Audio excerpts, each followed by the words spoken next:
Northeastern Medical is one of the nicer lab complexes I've seen, with a stone facade and scrolled balconies, and only a discreet brass sign above the heavy wooden door indicating that it is a medical facility. It was probably once a bank or a post office, from the days when spending wasn't regulated, from the days when people communicated freely across unbounded cities. It has that look of stateliness and importance. But of course Julian Feynman would not be put to death among commoners, in one of the city wards or hospital wings of the craps. Only the best for the Feynmans, until the very end. The drizzle is finally letting up, and I pause on the corner, ducking into the alcoved doorway of a neighboring building, and shuffle quickly through the stack of ID cards I stole from the scavengers. I select Sarah Beth Miller, a girl who resembles me pretty closely in age and looks, and use my knife to put a deep gouge in her height 5'8" so you can't read it clearly. Then I whittle away at the identification number below her picture. I have no doubt that the number has been invalidated. In all probability, Sarah Beth Miller is dead. I smooth down my hair, praying that I look at least halfway decent, and push through the front door of the lab. Inside is a waiting room decorated tastefully, with a plush green carpet and mahogany furniture. An enormous clock, ostentatiously antique or made to look like it, ticks quietly on the wall, pendulum swinging rhythmically. A nurse is sitting at a large desk. Behind her is a small office, a series of metal filing cabinets, a second desk, and a coffee machine, half filled. But the clock, the expensive furniture, and even the scent of freshly brewed coffee can't conceal the normal lab smell of chemical disinfectant. At the right-hand side of the room are double doors with curved brass handles. These must lead to the procedural rooms. "Can I help you?" the nurse asks me. I walk directly to her, laying both hands on the counter, willing myself to seem confident, calm. "I need to speak with someone," I say. "It's very urgent." "Is this regarding a medical issue?" she asks. She has long fingernails, perfectly filed into rounds, and a face that reminds me of a bulldog, heavy, low-hanging jowls. "Yes." "Well, no. Kind of. I'm making it up as I go," she frowns, and I try again. "It's not my medical issue. I need to make a report." I drop my voice to a whisper. "Unauthorized activity. I think my neighbors have been infected." She drums her fingernails, once, against the counter. "The best thing to do is make an official report at the police station. You can also go to any of the municipal regulatory stations." "No," I cut her off.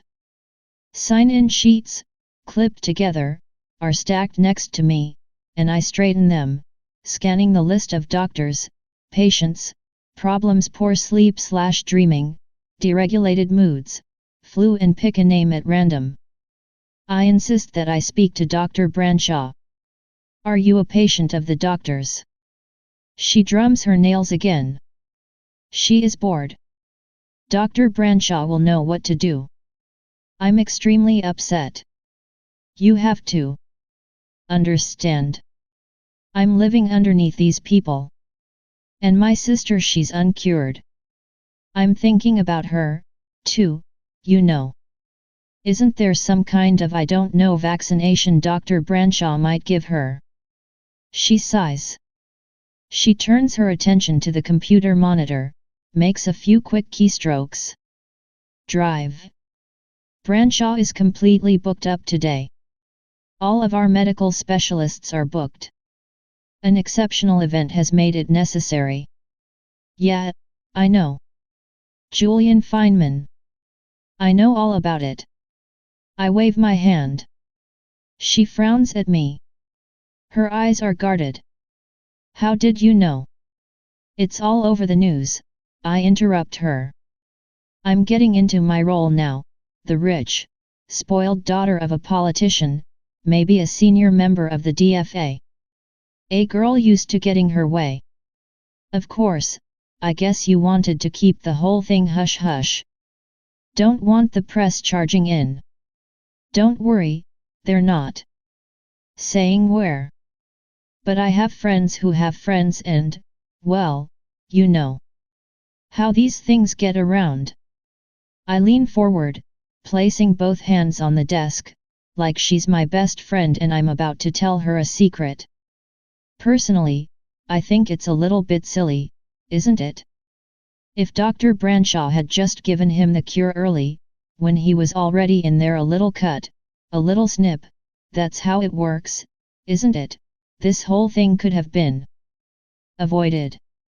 I lean back. I'm going to tell him I think so, too, when I see him.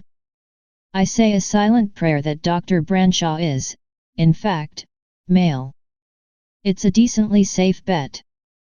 Medical training is long and rigorous, and many intelligent women are expected to spend their time fulfilling their procreative and child-rearing duties instead. It isn't Dr. Branshaw's case, the nurse says quickly. He can't be blamed. I roll my eyes the way that Hannah used to when Andrea Grengel said something especially stupid in class. Of course it is. Everyone knows Dr. Branshaw is Julian's primary. Dr. Hillebrand is Julian's primary, she corrects me. I feel a quick pulse of excitement, but I hide it with another eye roll. Whatever. Are you going to page Dr. Branshaw or not? I fold my arms and add, I won't go until I've seen him. She gives me the look of an injured animal, reproachful, as though I've reached out and pinched her nose. I'm disrupting her morning, the routine stillness of her hours. ID, please, she says. I fish Sarah Beth Miller's ID from my pocket and pass it to her. The sound of the clock seems to have amplified, the ticking is overloud, and the air in the room vibrates with it. All I can focus on are the seconds, ticking away, ticking Julian closer to death. I force myself not to fidget as she looks it over, frowning again. I can't read this number, she says. It went through the dryer last year. I wave the issue away. Look, I'd appreciate it if you could just speak to Dr. Branshaw for me if you could. Tell him I'm here. I'll have to call you into SVS, she says. Now the expression of unhappiness is deepened. She casts a doleful look behind her at the coffee pot, and I notice a magazine half hidden underneath a stack of files. She is no doubt thinking about the evaporation of her peaceful morning. She hauls herself to her feet. She is a heavy woman. The buttons on her technician's uniform seem to be hanging on for dear life, barely keeping the fabric closed over her breasts and stomach. Have a seat. This will take a few minutes. I incline my head once, and she waddles through the rows of filing cabinets and disappears. A door opens, and for a moment I hear the sound of a telephone, and the swelling of voices. Then the door shuts, and everything is quiet except for the ticking of the clock. Instantly, I push through the double doors. The look of money does not extend this far. Here, at last, are the same dull linoleum tiling, the same dingy beige walls, of so many labs and hospitals. Immediately to my left is another set of double doors, marked emergency exit. Through a small glass panel, I see a narrow stairwell.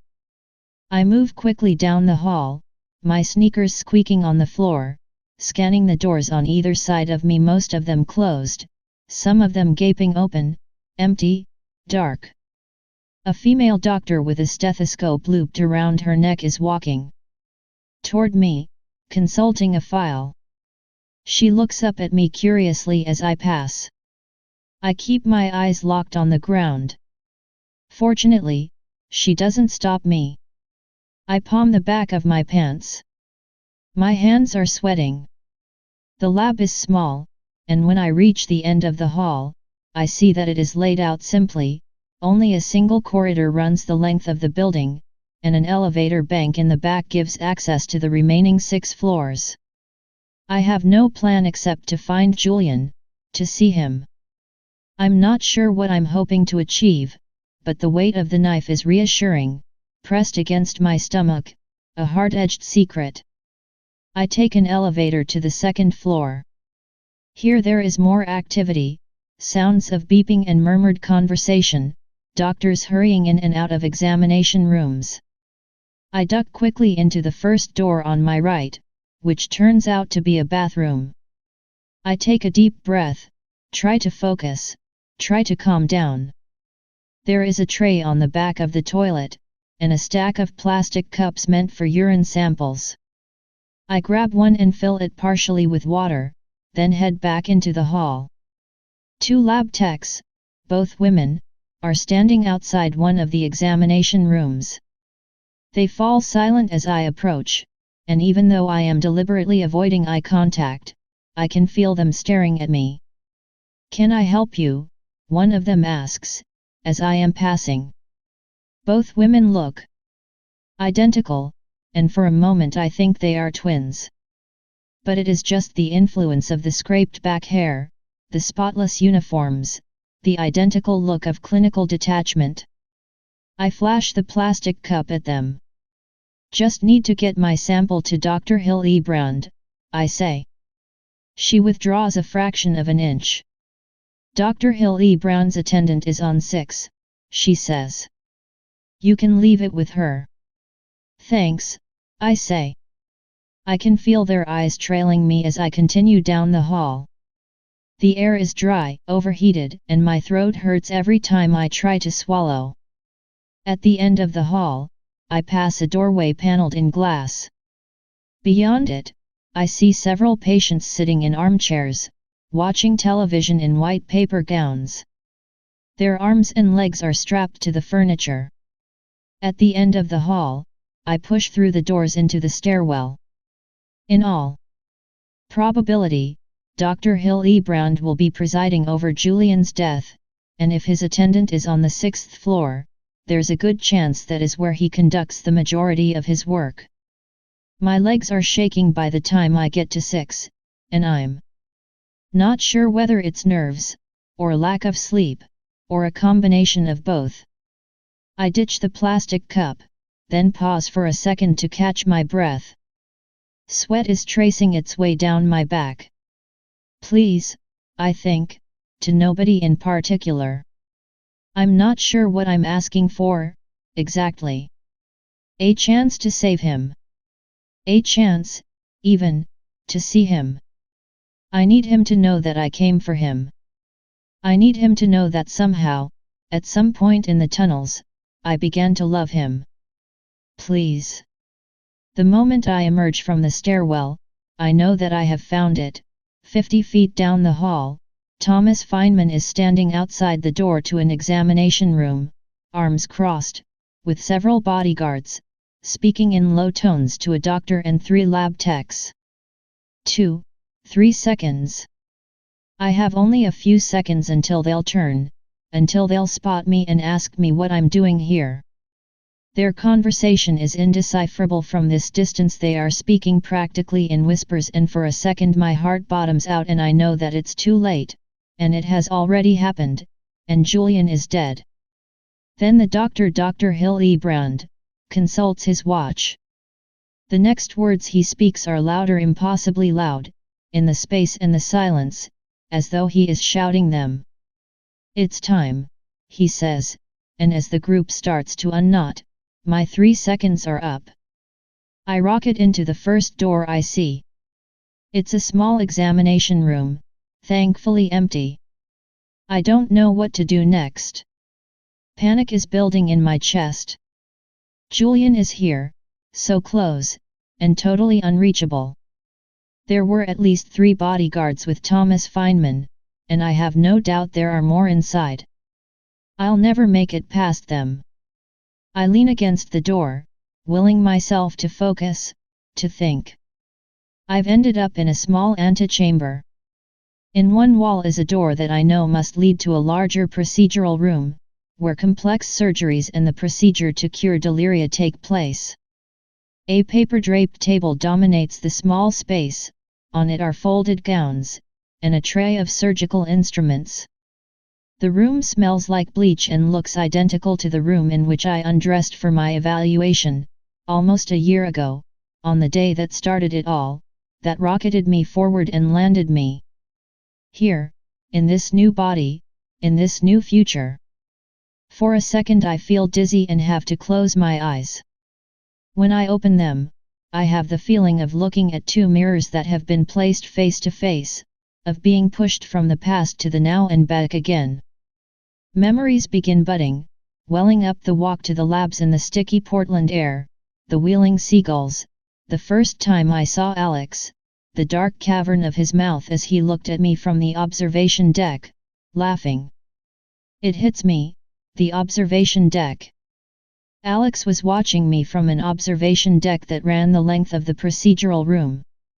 If this lab is laid out like the one in Portland, I might be able to access Julian's room from the 7th floor. I move cautiously into the hall again. Thomas Feynman is gone, and only a single bodyguard remains. For a moment I debate whether I should take my chances on him. The knife is there, heavy, waiting, like an urge, but then he turns his eyes in my direction. They are colorless, hard, like two stones. They make me draw back, as though he has reached down the length of the hall and hit me. Before he can say anything, before he has time to register my face, I slip around the corner and into the stairwell. The 7th floor is darker and dingier than any of the others. It is perfectly silent, no conversations humming behind closed doors, no steady beep of medical machinery or lab techs squeaking down the halls in white sneakers. Everything is still, as though the air up here is not often disturbed. A series of doorways extends down the hall on my right. My heart leaps when I see the first one is labeled Observation Deck A. I ease down the hall on tiptoe. There's obviously no one up here, but the quiet makes me nervous. There is something ominous about all the closed doors, the air heavy and hot like a blanket. I get the creeping feeling that someone is watching me, that all the doors are mouths, ready to open and scream out my presence. The last door in the hall is marked Observation Deck D. My palms are sweating so badly, I can barely twist open the door handle. At the last second I remove my knife from the front pocket of my windbreaker, just in case, and uncoil Mrs. Feynman's t-shirt from around the blade. Then I drop into a crouch and scuttle through the door onto the observation deck. I'm gripping the knife so tightly, my knuckles ache. The deck is big, dark, and empty, and shaped like an LL, extending along two whole walls of the procedural room below.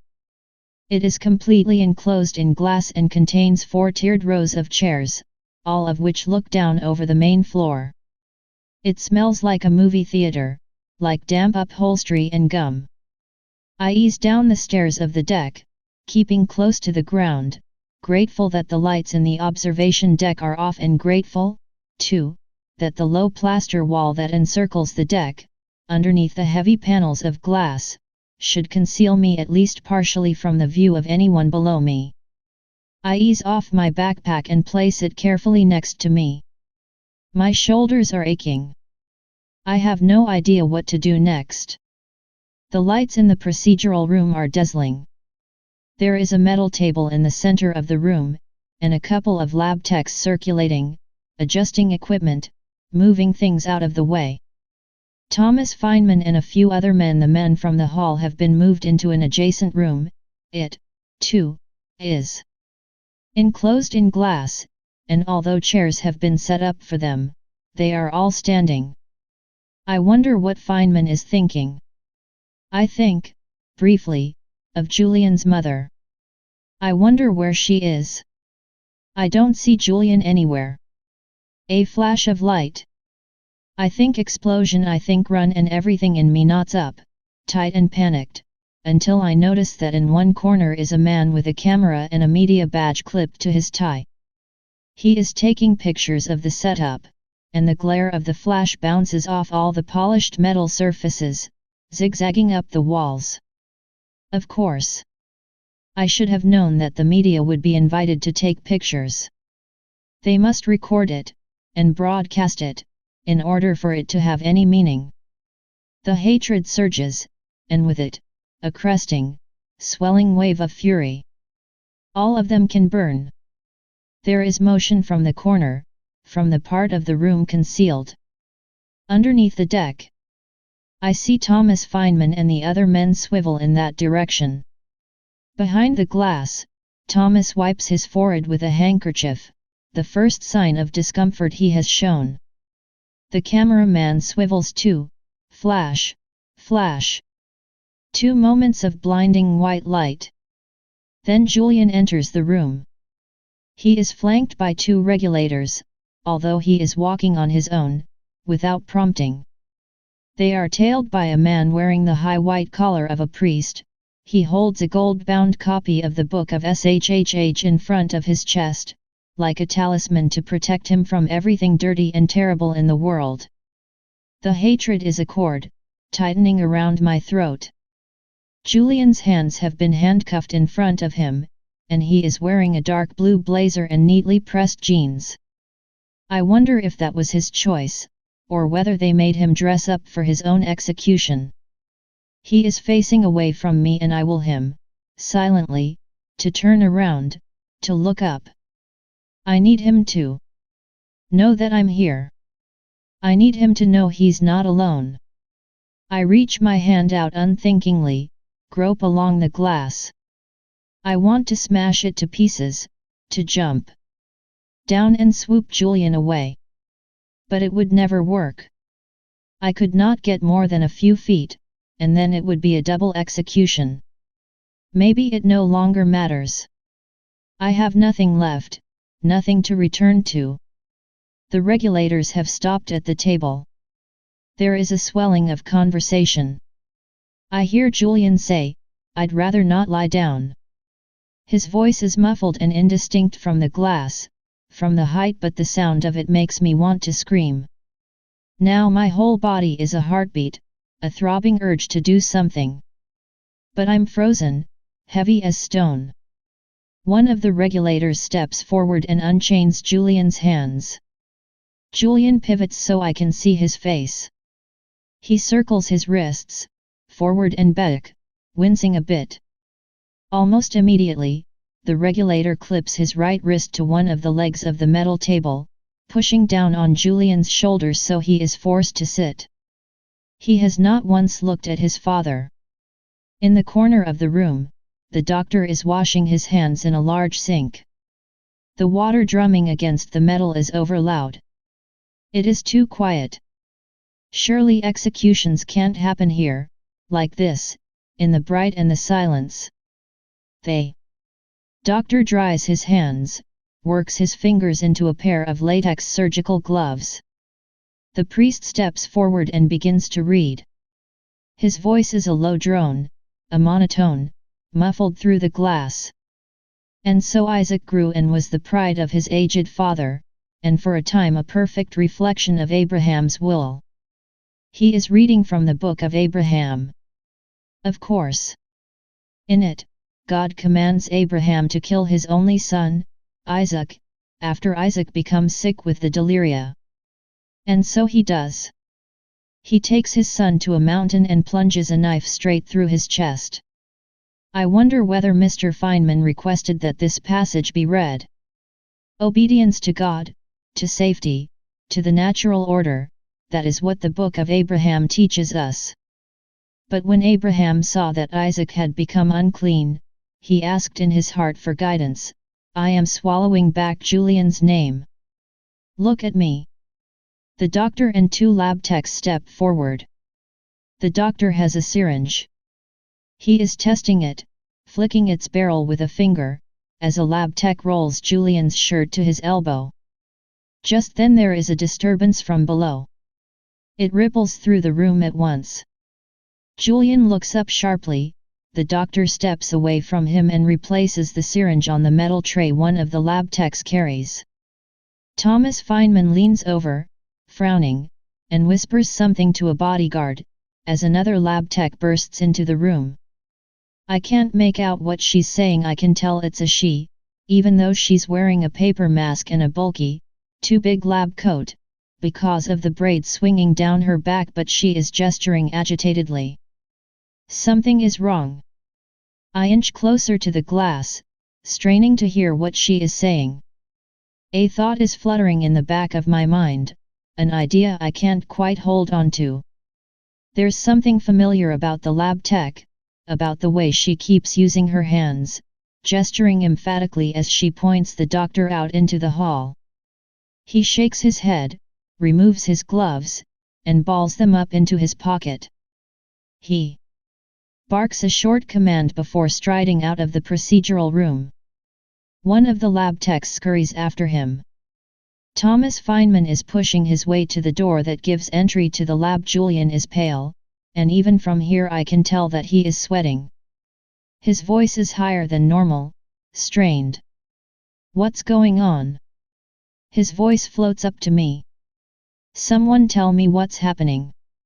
The lab tech with the braid has moved across the room and is opening the door for Thomas Feynman. She reaches into her lab coat as he bursts into the room, red-faced. And just when the idea breaks, washes over me the braid, the hands, Raven. There is a single explosion, a cracking noise, and Thomas Feynman's mouth falls open, and he teeters backward and slumps to the ground as red petals of blood bloom outward across his shirt front. For a moment, everything seems to freeze. Thomas Feynman, splayed on the ground like a rag doll, Julian, white-faced on the table, the journalist with the camera still raised to his eye, the priest in the corner, the regulators next to Julian, weapons still strapped to their belts, Raven holding a gun. Flash! The lab tech, the real one, screams. And everything is chaos. More gunshots, ricocheting around the room. The regulators are screaming, "Down! Get down!" Crack! A bullet lodges in the thick glass directly above my head, and from it a web of fissures begins to grow. That's all I need. I grab a chair from behind me and swing it, hard, in an arc, praying that Julian has his head down. The sound is tremendous, and for a split second everything is silent again except for the cascade of glass, a sharp-pointed rain. Then I vault over the concrete wall and drop to the floor below me. Glass crunches under my sneakers as I land, off balance, tipping down onto one hand to steady myself, which comes up smeared with blood. Raven is a blur of motion. She twists her body out of reach of a regulator, doubles back, cracks down hard on his knee with the butt of her gun. As he bends forward, she plants a foot in his back and pushes, a crack as his head collides with the metal sink. And she is already turning toward the room that contains Feynman's bodyguards, shoving a small metal scalpel into the keyhole of the door, jamming it. She wedges a metal rolling tray in front of the door for good measure. Medical instruments scatter everywhere as they push, shouting, tilting the table several inches. But the door won't open, at least not just yet. I'm 10 feet from Julian shouting, gunshots, and now in alarm is wailing, shrieking, then 5 feet, then next to him, grabbing his arms, his shoulders, wanting simply to feel him, to make sure he's real. Lena. He has been struggling with the handcuff that keeps one of his wrists clipped to the table, trying to pry it off. Now he looks up, eyes bright, shining, blue as sky. What are you? No time, I tell him. Stay low. I sprint toward the regulator still slumped by the sinks.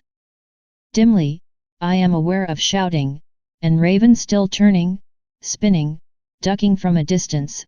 She might be dancing and muffled explosions. The journalist is gone, he must have run.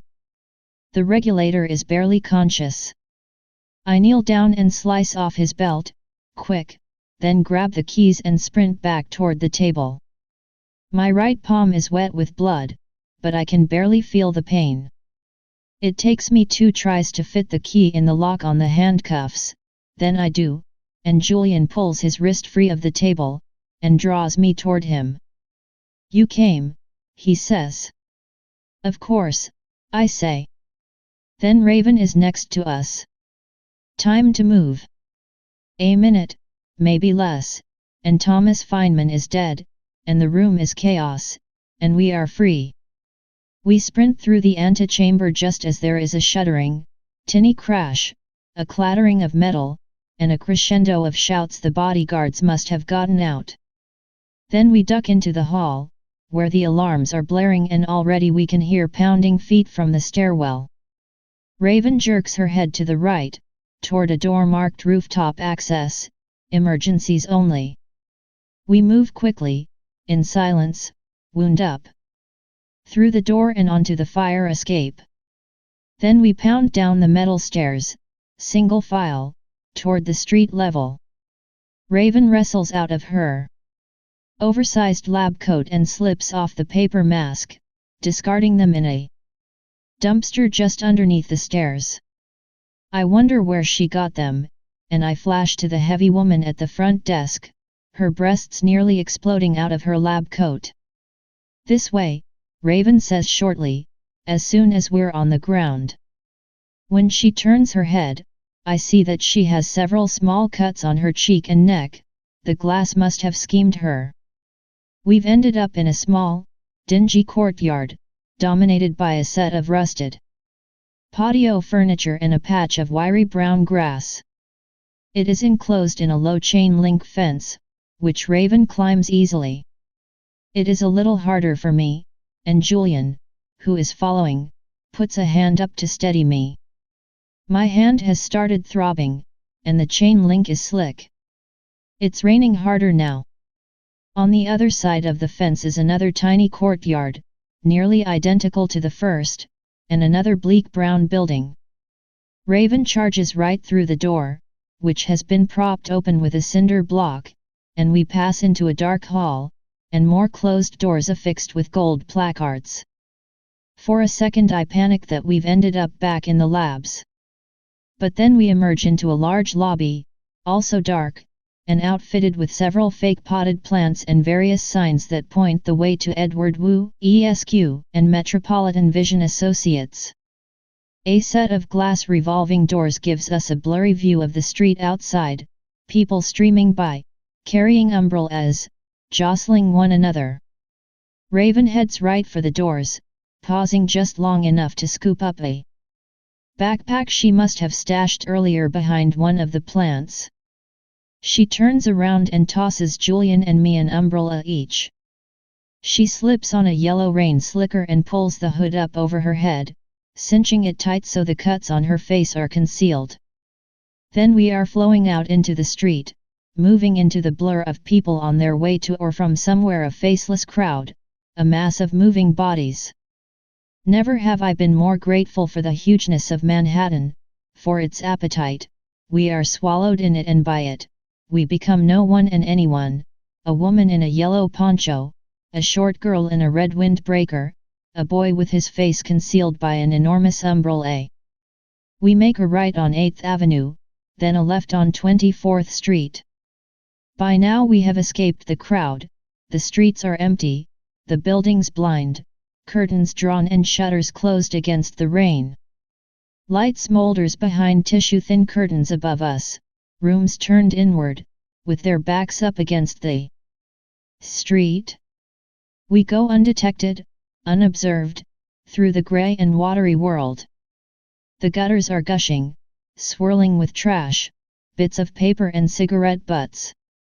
I have dropped Julian's hand, but he walks close to me, adjusting his stride to the rhythm of my walk, so we are almost touching.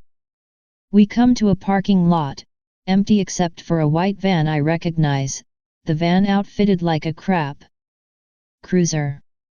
I think once again of my mother, but this is no time to ask Raven about her. Raven unlocks the double doors at the back of the van and flips off her hood. "In," she says. Julian hesitates for a second. I see his eyes skating over the words, City of New York, Department of Correction, Reform, and Purification. It's okay, I say, and climb into the back, sitting cross-legged on the dirty floor. He follows me in. Raven nods at me and shuts the door behind us. I hear her climb into the passenger seat. Then there is silence except for the drumming rain on the thin tin ceiling. Its rhythm sends a humming vibration through my whole body. It's cold. What? Julian asks, but I shush him.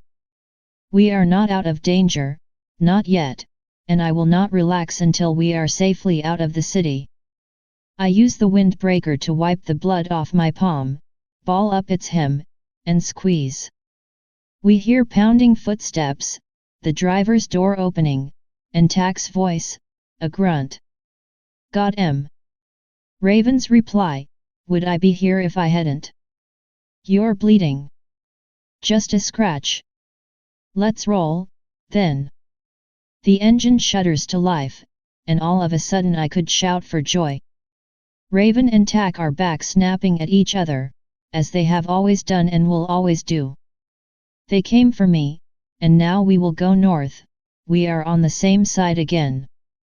We will return to the wilds, and I'll see Hunter again, and Sarah, and Lu.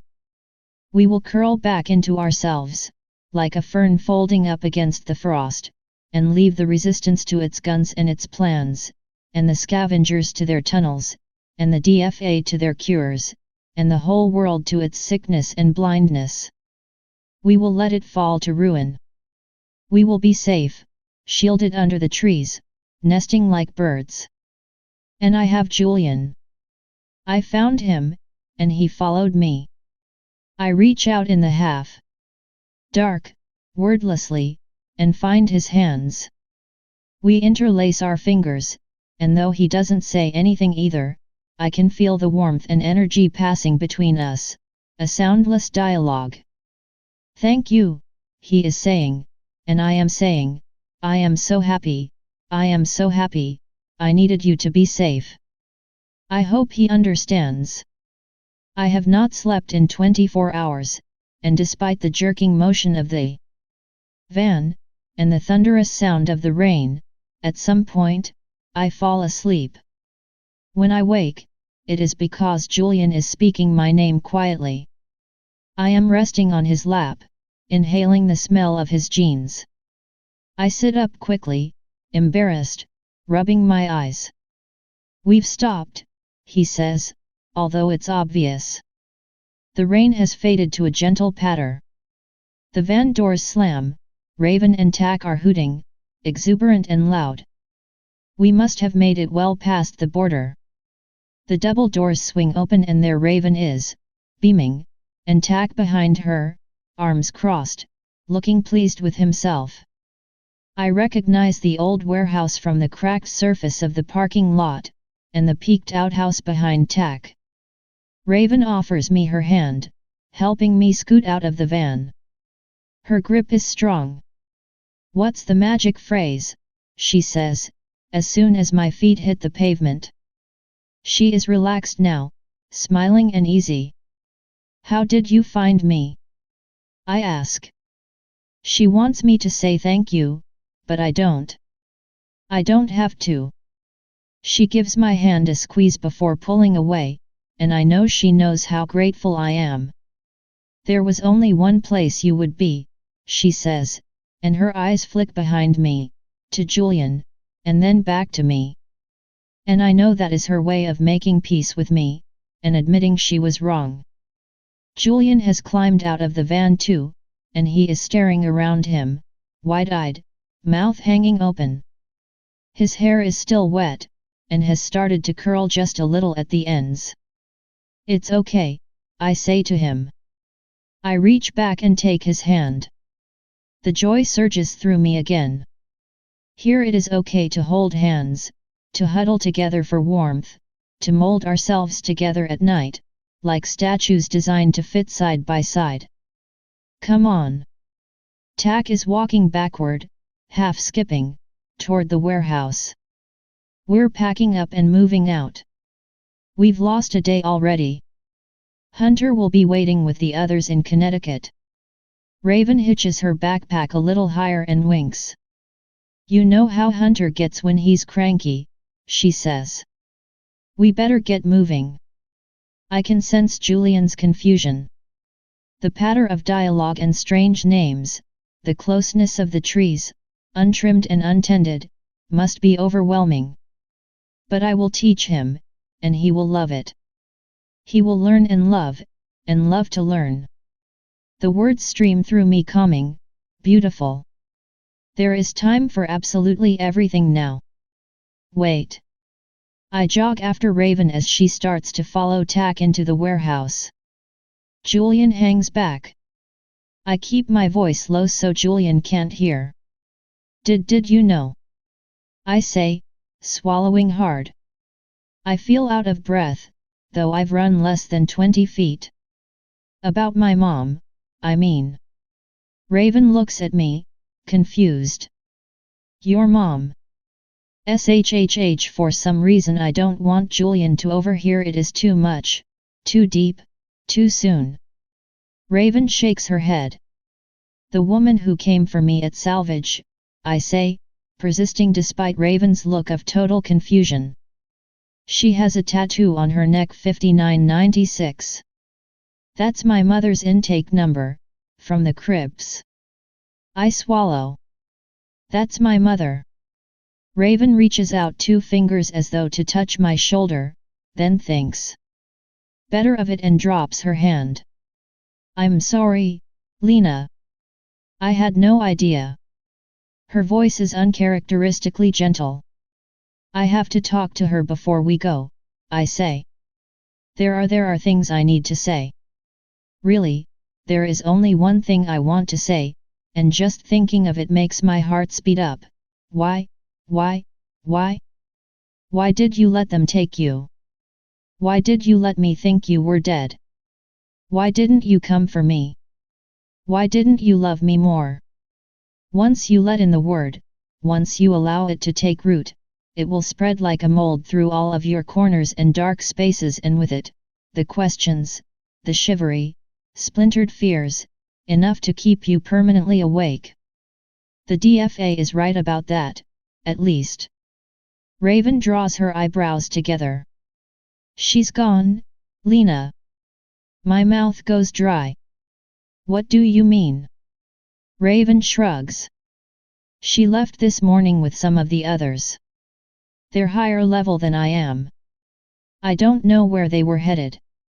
I'm not supposed to ask. She's part of the resistance, then. I ask, even though it's obvious. Raven nods. Top, she says gently, as though that makes up for anything. She spreads her hands. That's all I know. I look away, biting my lip. To the south, the clouds are breaking up, like wool slowly unraveling, revealing patches of bare blue sky. For most of my life, I thought she was dead, I say. I don't know why I tell her, or what difference it will make. She does touch me then, scheming my elbow. Someone arrived from Portland last night, a fugitive. Escaped the crypts after the bombing. He hasn't said much, hasn't even given his name. I'm not sure what they did to him up there, but Raven breaks off. Anyway, he might know something about your mom. About her time there, at least. Okay, I say. Disappointment makes me feel heavy, dull. I don't bother telling Raven that my mom was kept in solitary the whole time she was in prison, and besides, I don't need to know what she was like then. I want to know her now. I'm sorry, Raven repeats, and I can tell she means it. But at least you know she's free, right? She's free and she's safe. Raven smiles briefly. Like you. Yeah. She's right, of course. The disappointment breaks apart a little. Free and safe me, Julian, Raven, Tak, my mom. We're all going to be okay. I'm going to see if Tak needs help, Raven says, turning businesslike again. We leave tonight. I nod. Despite everything that has happened, it feels good to talk to Raven, and to see her like this in go mode. That's how it should be. She pushes into the warehouse, and I stand for a moment, closing my eyes, inhaling the cold air, smells of damp earth and wet bark, a moist, wet smell of renewal. We'll be okay. And someday, I'll find my mom again. Lena. Julian's voice pipes up quietly, behind me. I turn. He's standing near the van, arms hanging heavily at his sides, as though he's afraid to move in this new world. Are you okay? Seeing him there with the trees spread out darkly on all sides of us, and the clouds retreating, joy wells up in me again. Suddenly I am closing the space between us, not thinking, and barreling into his arms with so much force he almost topples backward. Yes, I say. I'm okay. We're okay. I laugh. Everything's going to be fine now.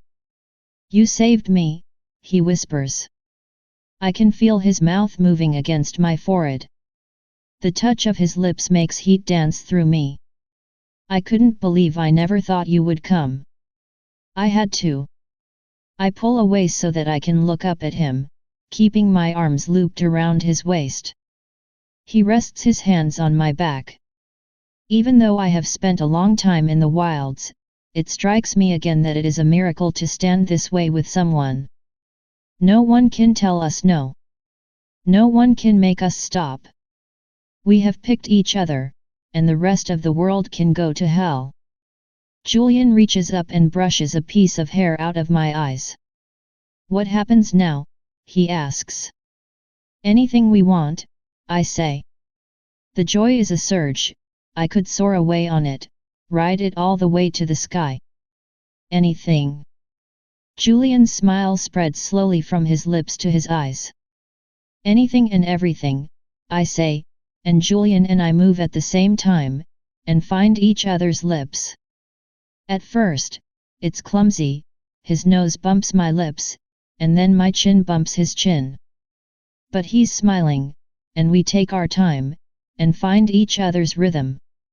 I run my lips lightly over his, explore his tongue, softly, with mine. He puts his fingers in my hair. I inhale the smell of his skin, fresh and also woodsy, like soap and evergreen trees, mixed. We kiss slowly, gently. Because now we have all the time in the world, nothing but time, and the space to get to know each other freely, and to kiss as much as we want. My life is beginning again. Julian pulls away to look at me. He traces my jaw with one finger. I think you've given it to me, he says, slightly out of breath. The Delirium. Love, I say, and squeeze his waist. Say it. He hesitates for just a second. Love, he says, testing the word. Then he smiles. I think I like it. You'll grow to love it. Trust me. I raise myself on my tiptoes and Julian kisses my nose, then schemes his lips over my cheekbones, brushing against my ear, planting tiny kisses across the crown of my head. Promise me we'll stay together, okay? His eyes are once again the clear blue of a perfectly transparent pool. They are eyes to swim in, to float in, forever. You and me. I promise, I say. Behind us the door creaks open, and I turn around, expecting Raven, just as a voice cuts through the air. Don't believe her. The whole world closes around me, like an eyelid. For a moment, everything goes dark. I am falling. My ears are full of rushing. I have been sucked into a tunnel, a place of pressure and chaos. My head is about to explode. He looks different. He is much thinner, and a scar runs from his eyebrow all the way down to his jaw. On his neck, just behind his left ear, a small tattooed number curves around the three-pronged scar that fooled me, for so long, into believing he was cured. His eyes, once a sweet, melted brown, like syrup, have hardened. Now they are stony, impenetrable. Only his hair is the same, that auburn crown, like leaves in autumn. Impossible.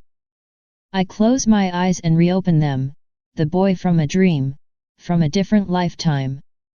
A boy brought back from the dead. Alex.